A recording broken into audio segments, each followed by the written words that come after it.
C'est encore votre bien-aimé Paul Ariel Malimitoto. Je suis serviteur de Dieu par sa grâce. Cette nuit, c'est la nuit ici chez nous. Peut-être là où tu te trouves, c'est la journée. Mais j'ai un message pour toi. Ouvrons nos Bibles dans le livre des Nombres, chapitre 20. Nous sommes dans Nombres, chapitre 20. Nous commençons au premier verset jusqu'au 9e verset. La Bible dit, toute l'assemblée des enfants d'Israël arrivèrent dans le désert de Tsin le premier mois, et le peuple s'arrêta à Kadès. C'est là que mourut Marie et qu'elle fut enterrée. Il n'y avait point d'eau pour l'assemblée, et l'eau se souleva contre Moïse et Aaron. Le peuple chercha querelle à Moïse et dit, que n'avons-nous expiré quand nos frères expiraient devant l'Éternel? Pourquoi avez-vous fait venir l'assemblée de l'Éternel dans ce désert? Pour que nous y mourions, nous et notre bétail. Pourquoi nous avez-vous fait monter hors d'Égypte pour nous amener dans ces méchants lieux? Ce n'est point un lieu où l'on puisse s'aimer. Il n'y a ni figuier, ni vigne, ni grenadier, ni l'eau à boire. Moïse et Aaron s'éloignant de l'assemblée pour aller à l'entrée de la tente d'assignation. Ils tombèrent leur visage et la gloire de l'Éternel leur apparut. L'Éternel parla à Moïse et dit, prends la verge et convoque l'assemblée, toi et ton frère Aaron. Vous parlerez à leur présence au rocher et il donnera ses eaux. Tu feras sortir pour eux de l'eau du rocher et tu abreuveras l'assemblée et leur bétail. Moïse prit la verge qui était devant l'Éternel comme l'Éternel lui avait ordonné. Verset 10. Moïse et Aaron convoqua l'assemblée en face du rocher et Moïse leur dit, écoutez donc,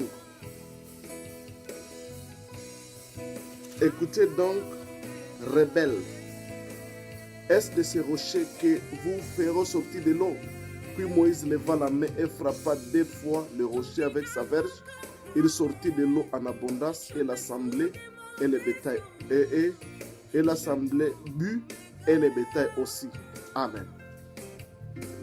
Ici, nous trouvons l'histoire d'Israël. Dans leur marche de l'Égypte vers le pays de la promesse, le pays de Canaan, ils sont arrivés dans le désert de Tsin. Et dans ce désert de Tsin, la Bible dit qu'ils étaient assoiffés, les humains comme des animaux. Et ils étaient vraiment sous une soif intense. Parce que vous savez bien aimé, l'eau c'est la vie. Et quand on n'a pas l'eau, c'est la mort qui nous guette, qui guette un peuple. Alors ce peuple était soumis à la mort les guettait. Parce qu'il n'y avait pas l'eau à boire, il n'y avait pas la vie dans cet endroit. Alors ces gens ont commencé à se poser de pourquoi ils se sont lamentés contre Moïse et contre Aaron, son serviteur, le sacrificateur. Ils ont commencé à dire pourquoi vous nous avez fait sortir de l'Égypte? Pourquoi n'avons-nous pas mouru quand Dieu tuait les autres? Pourquoi? Il y a des pourquoi dans leur bouche. Bien-aimé dans le Seigneur, c'est la vie de plaisir. Je sais dans ta vie, tu te poses des questions de pourquoi. Pourquoi ceci m'arrive? Pourquoi cette situation? Je suis chrétien, je suis enfant de Dieu. Bien-aimé, ces gens aussi étaient le peuple, c'était le peuple de Dieu. C'était le peuple qui était racheté de l'Égypte par l'agneau qui a été immolé. Toi aussi, mon frère, tu es un frère, tu es une soeur, déjà racheté par la parole. Dieu t'a déjà sauvé, mais tu te trouves dans une situation qui te dérange, une situation qui te pousse à te poser plusieurs questions, le pourquoi de ceci, pourquoi Seigneur.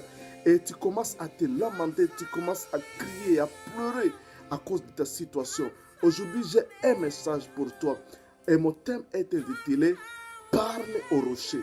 Bien-aimé, quand ce peuple s'est lamenté, ils sont allés vers Moïse et Aaron est allé dans la présence de Dieu et ils ont demandé à Dieu quoi faire. Moi aussi, aujourd'hui, en tant que prophète de l'Éternel, j'ai un message pour toi. Dieu a dit à Moïse d'aller parler au rocher à faveur du peuple. Il a dit, vous parlerez aux rochers à leur présence.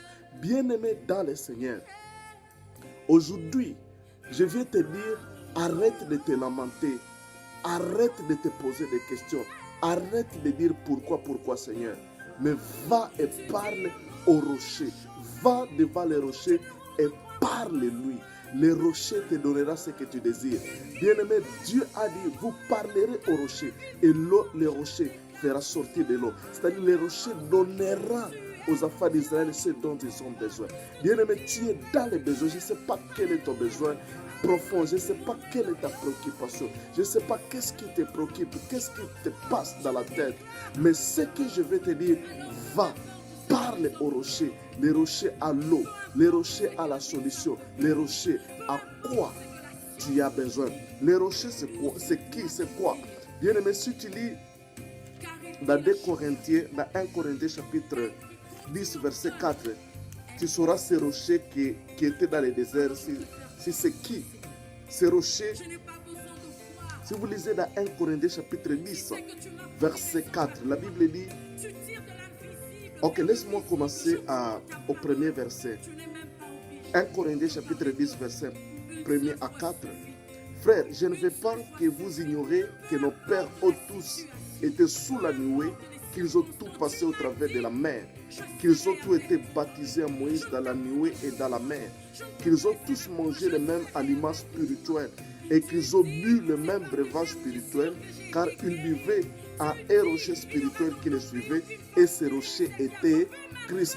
Nos pères ont bu le même breuvage spirituel. Ils buvaient à un rocher spirituel qui les suivait, et ce rocher était Christ. Les rochers-là, dans le désert, ces rochers-là, c'était l'image de Jésus. Bien aimé, si vous lisez dans Exode 17, Exode 17, verset 6. Voici, je me tiens devant toi sur le rocher à Horeb.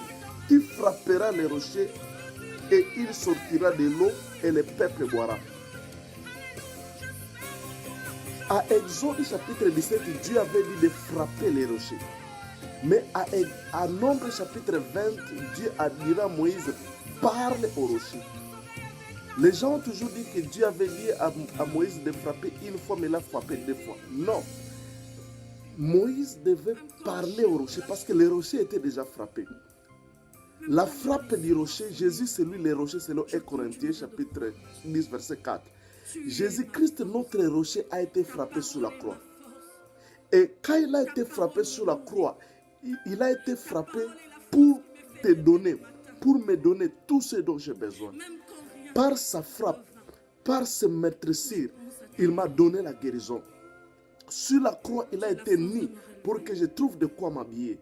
Sur la croix, il a bu ceux qui ne voulaient pas. Au lieu de l'eau, il lui a donné du vinaigre. Excusez-moi, pour que moi j'ai de quoi manger, de quoi boire.